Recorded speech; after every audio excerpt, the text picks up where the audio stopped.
Welcome to another episode of Virtual Legality. I'm your host, Richard Hoeg, managing member of the Hoeg Law business law firm of Northville, Michigan, here today to talk to you about, what else? One of the biggest deals in the history of video gaming, Microsoft and Xbox's pending acquisition of Call of Duty maker Activision. And I describe Activision that way because, well, that's what's on the tip of everybody's lips. And thank you so much to everybody that asked for my thoughts on one of the biggest stories of the day, that being not just Microsoft purchasing Activision. We know that's going on. We know regulators are looking at that, but that some of the answers that some big video game industry participants, including most prominently Sony, have given to those regulators that are asking questions about what this deal might mean for their respective markets. Now, we've talked about that in this playlist, right? Microsoft times Activision. We've talked about here in the United States what the Federal Trade Commission's process is going to be, how when you get a second review of the documents, they're going to ask for more diligence. We now know that Microsoft thinks they are done providing those materials. That's not really up to them. We'll see what the FTC does with that information. But as part of that process, the FTC can go and ask industry participants, consumers, vendors, for more information as to what those folks who are ostensibly more knowledgeable than any given regulator in a given industry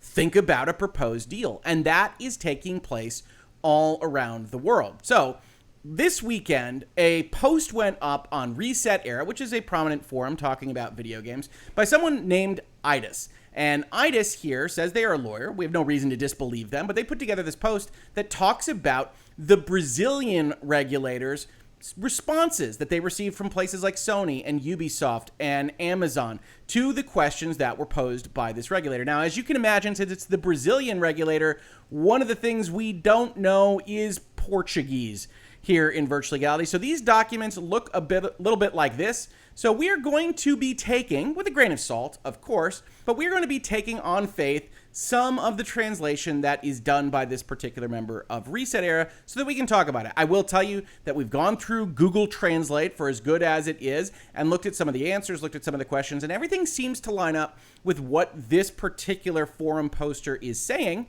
So we can take it with that faith, but as always, it's a forum post on the internet, and we should not assume that we know everything about this just because we're reading it in a forum post. That all said, a lot of folks wanted to know, do I feel the same way that some people are saying about this VGC article? Sony says it believes Xbox owning Call of Duty could influence users' console choice. Regulatory docs reveal the PlayStation's firm's thoughts on the Activision Blizzard acquisition. And a couple of things. One, we're going to look at some of these answers.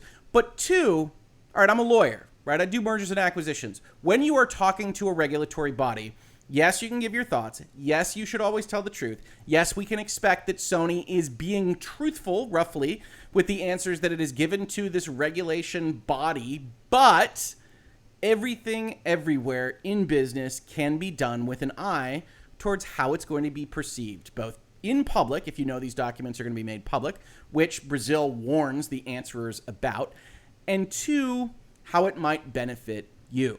So we're going to be looking at it through that lens. We're not going to ascribe emotionality to these answers necessarily, but we're going to take a look at what Sony says and how we feel about it.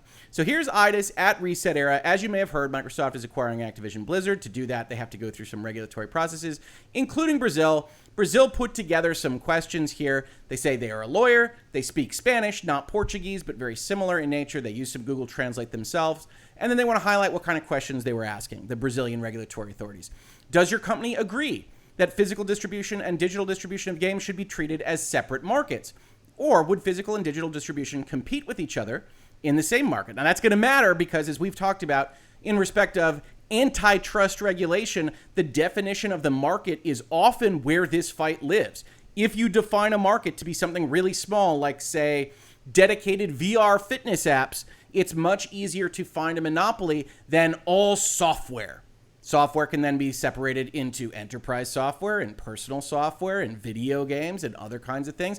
Video games can then be selected and sorted into consoles and PCs and mobile. You can do all sorts of things. The smaller you make the market, the more likely you're going to find some kind of competition concern. And that's why it's so important that these various bodies use somewhat standard definitions for what these markets actually are so that you don't over-regulate or under-regulate based on how you've defined those markets. So the question is, should those be treated the same or should those be treated differently? And we'll see a very interesting answer to that question from Sony.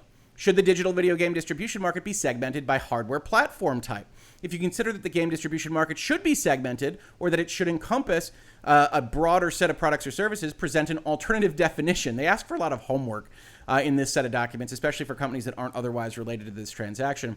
In your company's view, subscription game services should only be understood as part of a broader market for digital game distribution, or should they constitute a more restricted specific market from a competitive perspective? Again, should we be regulating the digital distribution, software as a service, Game Pass type market differently from everything else? All sorts of questions around that. Are subscription services different? Are there relevant barriers to entry for either electronic game distribution or those subscription services? In the last 5 years, has there been any relevant entry into the distribution market of digital gaming? How is this industry functioning? Is it stagnant? Is it dynamic?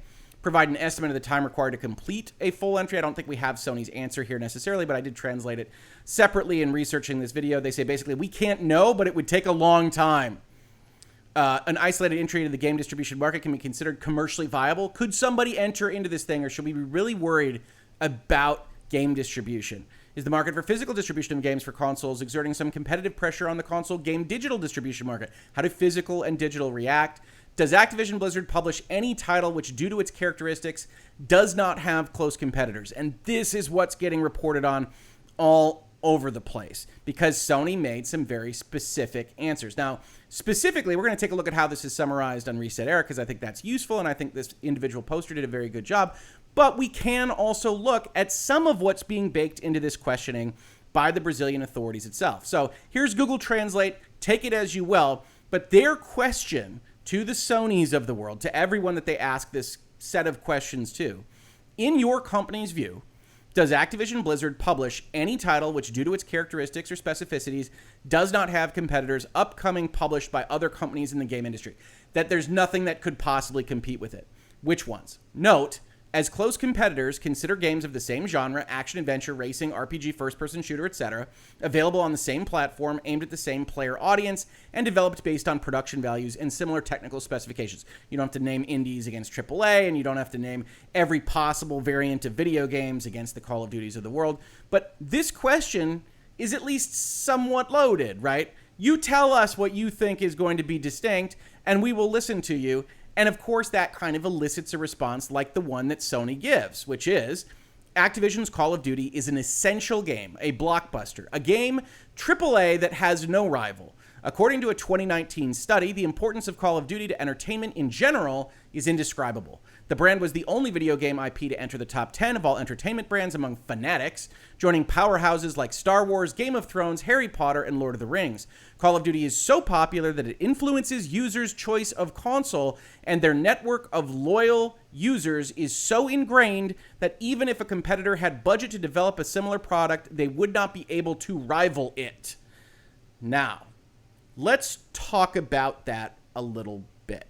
We've seen Sony respond to this Microsoft and Activision deal. When it's announced, we start hearing rumblings from Sony that we anticipate that Microsoft will abide by its contractual commitments, which Microsoft, in all of these acquisitions, has never suggested that they won't do. And that we've had a good talk about Call of Duty staying multi-platform. We have Xbox and Microsoft saying that they intend to keep Call of Duty multi-platform because, again, Microsoft is on a PR campaign right now. There's nothing wrong with that. They're trying to get this deal through all these various regulatory bodies. But PlayStation has its own business to protect. So when we're looking at a question like this one, asked of by regulatory authorities, it makes all the sense in the world, regardless of how you might feel in your heart of hearts, which corporations don't have, don't forget, about Call of Duty, to say, well, Call of Duty is very essential, and nothing could rival it no matter the resources thrown at it, right? They continue by saying annual AAA releases in the Call of Duty series are developed by 4 rotating studios, each supported by several satellite studios. Activision is fundamentally, at the console level, the Call of Duty company right now.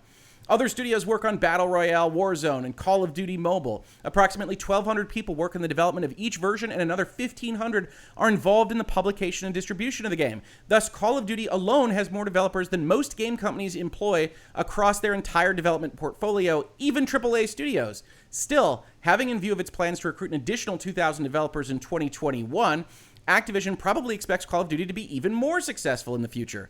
No other developer can assign the same level of resources and expertise in game development. Even if they could, Call of Duty is heavily entrenched so that no rival, no matter how relevant, can achieve it, can mirror its success. Call of Duty was the biggest game sale for almost every year in the last decade, and for its genre, it is overwhelmingly the best-selling game. It is synonymous with shooting games in first person and essentially defines that category. This is also demonstrated by player engagement on social media. Call of Duty has all these followers on those platforms. Now, note they have to actually limit the best-selling game to genre, because you do have Minecrafts and things like that. Maybe not too helpful for Microsoft's argument, given their prior acquisitions. But Sony is out here saying that nothing will ever equal Call of Duty. And while it makes a lot of sense politically, because you want to make sure that you have access to that from Sony's side of things, it's also pretty much flatly wrong. Things get stronger, things get weaker. Call of Duty has been at the top of the list for a very long time and will likely continue there for a considerable time from here. But even though we can't necessarily see it in the middle of these things, things change, right? We're looking at the Marvel Cinematic Universe in the world of movies, and while they are still massively successful, they aren't nearly as successful as they were only a few short years ago. Things change. Westerns used to dominate the box office. Different types of movies do now, but that doesn't mean they won't change in the future. And video games have long been known to have upstarts, right? PUBG comes out of nowhere to take a huge chunk of the market and make its company a fortune, not with huge amounts of resources and thousands and thousands and thousands of people, but because they had a new idea that people really took to. We can expect that to continue in the future.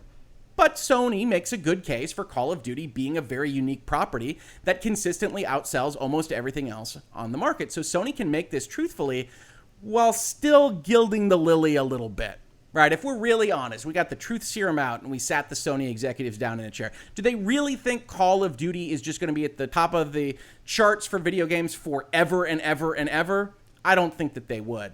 And so that's a very interesting answer. But some people have been online saying Sony's being ridiculous. They keep things exclusive to themselves. And of course they do. They're competing on a console level. But it doesn't make them wrong here to say that Call of Duty is something special, even within that world of competing on exclusives. Now, this is summarized a little bit more in short form here in this particular post.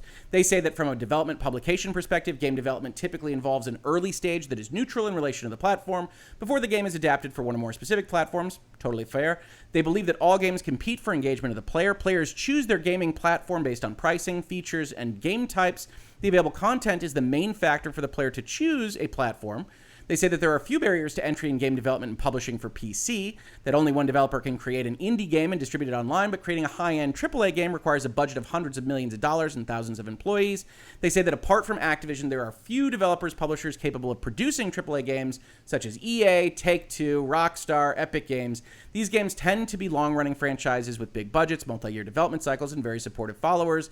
And despite all of that, getting to the answer we just read, Sony believes that none of these developers could create a franchise to rival Activision's Call of Duty, which stands out as a gaming category on its own. That's why they believe that Call of Duty is so popular that it influences users' choice of console. In fact, their network of loyal users is so ingrained that even if a competitor had the budget to develop a similar product, it would not be able to create a rival. Now, this is an interesting kind of assertion because Call of Duty has been multi-platform for forever, but did have exclusives, things like special items given to one platform or the other that was the marketing partner, switching from Microsoft to Sony last generation, and presumably switching back if Microsoft completes the transaction for Activision. And so they should have some data on this. I will tell you, these documents have paragraphs that apparently reference data, the Sony one, the other game developers. Those are redacted, as they should be, because that's proprietary business information to these companies. And so we don't get a lot of the details there. But it's worth noting that we don't actually know what the world looks like if Call of Duty were limited to one platform or the other. Obviously, Activision makes the most money by selling into multiple marketplaces. It might be the case that the same could be said for Microsoft while holding the reins of the Call of Duty franchise. Certainly, they have intimated that they intend to keep it multi-platform, if only to assuage the regulators on this kind of thing.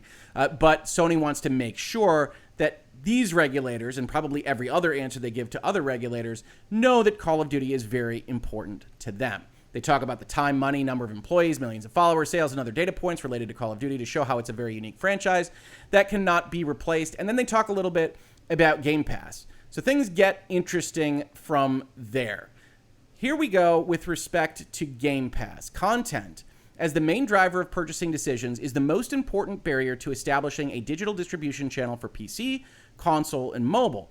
A successful digital distribution channel will need to offer a wide range of differentiated content, that is, different genres and different prices. One of the reasons why Microsoft's Game Pass has grown so quickly is why since 2017, Microsoft acquired several third-party studios, including Double Fine, Obsidian, Ninja Theory, and Bethesda, and added their content to Game Pass. Such acquisitions have given Microsoft a greater mass of content, even without Activision games. Add Activision games to this content, and that would represent an inflection point. So Sony doesn't necessarily want this deal to go through, at least without a careful consideration of the situation here, right? I have done a ton of videos on this transaction, and people have said, how can this even be in question because Microsoft will only be the third highest revenue producer of video games? And I said, look, I think this deal will go through, but if somebody wanted to challenge this deal, whether it's the FTC or the EU or the Brazilian authorities or the New Zealand authorities or anybody else, one of the ways you could do it would be to separate out the concept of either cloud computing or software as a service, the Game Pass revenue model, and say that what this is doing is giving market power, monopoly power that Game Pass and Xbox and Microsoft would hold. That isn't the kind of thing that we, regulator of whatever jurisdiction, want to see. You separate it from all games and you put it into one of these buckets. What Brazil appears to be asking about very specifically is, do these members of the community, the video game industry, think that that is a viable way of thinking about the market? Sony says that if they get Activision, it will represent an inflection point for their ability to monetize and potentially monopolize Game Pass in this specific market. But while you might think that's the end of the story, Sony actually does something a little bit weird. Obviously, you want to be truthful to regulators, but it would be the easiest thing in the world. We saw the questions that Brazil is posing to Sony to say, oh yes, they're very different markets, right? They are different business models, and different business models are often the kind of thing that suggests different markets to a regulating authority. So you say, okay, buy to play, I spend $70 and I get my copy of Gran Turismo 7, is wildly different from subscribe to Game Pass and get access to Forza Horizon 5. Instead, Sony goes the opposite direction. They say SIE, that's Sony Interactive Entertainment to you and I, believes that subscription services, Game Pass, compete with games purchased for a one-time fee, buy to play.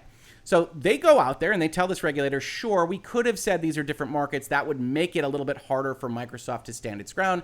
But no, we think in all honesty, these are the same markets. Consumers weigh the game availability factors, tiered pricing. These games still are subject to competitive pressures described above.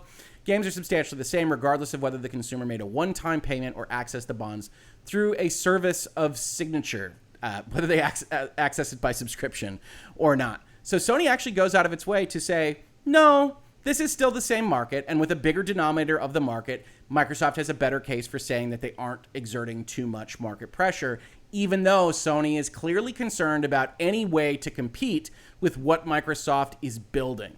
And that concern will continue, right? As they describe this, they say, the applicants argue that from a competitive standpoint, this isn't Sony, this is Brazil's question with respect to Game Pass.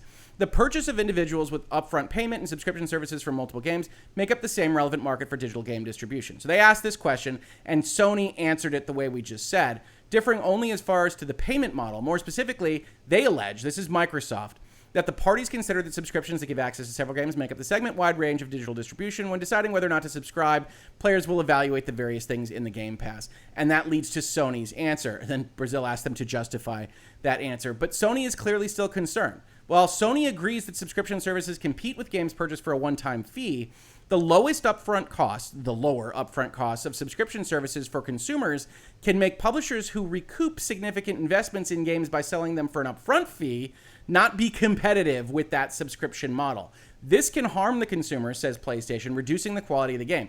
All of this is hypothetical. All of this is projection. All of this is Jim Ryan speaking in his articles about Game Pass can't sustain a AAA investment model. That is writ large here in the answer to this question, and yet they don't take the easy way out. Sony, to its credit, presumably answering honestly because it's not to their benefit, says, no, these are the same markets. You don't have to kill the deal because of that. But you should be aware that the entire concept of Game Pass might be anti-competitive, primarily because it could be lowering the quality of products that are being released to consumers. Now, that sounds like a judgment call for consumers. It's not anti-competitive on its face in terms of exertion of market power. But I think Sony is trying to frame out at least a portion of a kind of aggressive pricing, undercutting the market idea with allowing worse products to get out to consumers for ostensibly less cost, but consumers are more worse off for it. That said, I do think that anti-competition regulatory authorities in the jurisdictions I recognize, a lot of different countries out there, folks, are not going to take well to that specific argument because in general, consumers are allowed to buy a worse product if they want, right? You can get a high-end $5,000 Office fan that's made of mahogany and is absolutely awesome, or you can drop in at the Walmart and get a $5 version of that same fan that'll die on you in 3 months, but that choice is yours to make. So Sony's saying we think this will wind up with worse products on a different business model doesn't actually make their case from an anti-competitive perspective. That all said, all of these answers make sense. They are using the process put before them, and they've gone out there, not out of fear, not out of emotionality, not of actually thinking about all these things that Call of Duty could mean for their business. I will tell you, PlayStation wouldn't go anywhere if Call of Duty became an exclusive on Microsoft. Microsoft might win a bigger market share and might take a dominant position in the market, but Sony and PlayStation would be just fine. That Sony and PlayStation are taking advantage of the opportunity afforded to them to talk on this particular area of regulatory concern. They know, just as Microsoft does, that they at least can get regulators' attention by saying Call of Duty is super special. We want to make sure we have access to that. And that's why Microsoft has effectively offered that access in public. Now, the rest of the answers aren't as exciting. They aren't at the top of the list here for VGC or anybody else talking about these things. But you do have some publishers here. Warner Brothers doesn't have specific comments. They aren't really competing in the same way as Sony and Microsoft at the top end. So they don't really care if it's made by Microsoft, if it's made by Activision. It's still something out there. Ubisoft says there's no reason to separate by genres, but PC and console are one side of the market and mobile is totally different. And they don't think that ABK has unique games because there is no such video game title that doesn't have close competition. That's an interesting assertion. I think they're roughly right. I think Call of Duty, while unique, while strong, is certainly capable of being toppled by the right kind of game and the right kind of AAA maker in all likelihood. But also that even now you still have Battlefield, you still have PUBG, you still have other things that are a similar kind of experience to first-person shooting in the world of Call of Duty. And all of those things are competing with each other for market share. Ubisoft mentions Battlefield and PUBG and Apex and Rainbow Six. You got to respect, right? Hey, by the way, we've got a competitor to Call of Duty right here with Rainbow Six regulator. And so I think they've got a pretty good statement here. They think subscription services are a constant trend in this sector and its importance is growing up. However, at least for the time being, it should not be considered a different market. So Ubisoft hedges its bets a little and says, yeah, it could be, but it's not yet. Then you've got some platforms. Bandai Namco says there's no issues with Activision being purchased because every game is unique, which I like as a philosophy. You know what? There are no competitors and there are no monopolies because unless we're about to call it a Call of Duty monopoly on the market for Call of Duty games, it doesn't make any sense, regulator, because every game is its own special snowflake. It's like, I like it, Bandai Namco. You know what? Absolutely. Every game is unique. Even in the Call of Duty series, there are good ones and there are bad ones. But still, there are actual competitors, right? You do go in and say, I feel like I'm playing a first-person shooter, and you might play Call of Duty, you might play Battlefield, you might play Destiny, you might play something else. So they do have competitors, but I do like the sentiment. Apple doesn't have a ton to say. Riot doesn't have a ton to say. Amazon doesn't have enough information. That doesn't surprise. Out of Amazon's gaming setup, Google doesn't have much to say. Meta redacts its entire answer. And then it's described as follows on resetera here. Sony is the most negative one. And I don't know whether I would characterize Sony's answers as negative here. I would characterize them as very self-interested, and there's nothing wrong with that. That's what you would expect from your primary industry competitor on one of these kinds of questionnaires. And they don't go so far as to what apparently would amount to them to lying and saying that these markets are separate in such a way that would make it more likely for Microsoft to have problems caused for it. So I think Sony is very fair in its assertion, saying, look, Call of Duty is a big freaking deal.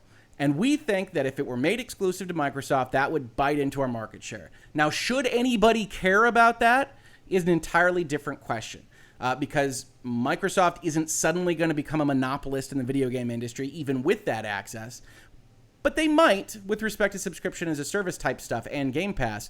And Sony doesn't take that bait to go for that. Now, is that because they have their own plans for their own PS premium service? Possibly. We can't really speak to that right now. But Sony basically answered it how you would expect a corporation that's competing in a space like this to answer. And I really don't think, even though what I've been seeing on my timeline is, Rick, do you think they're running scared? And do you think this is all legitimate? And et cetera, et cetera, et cetera.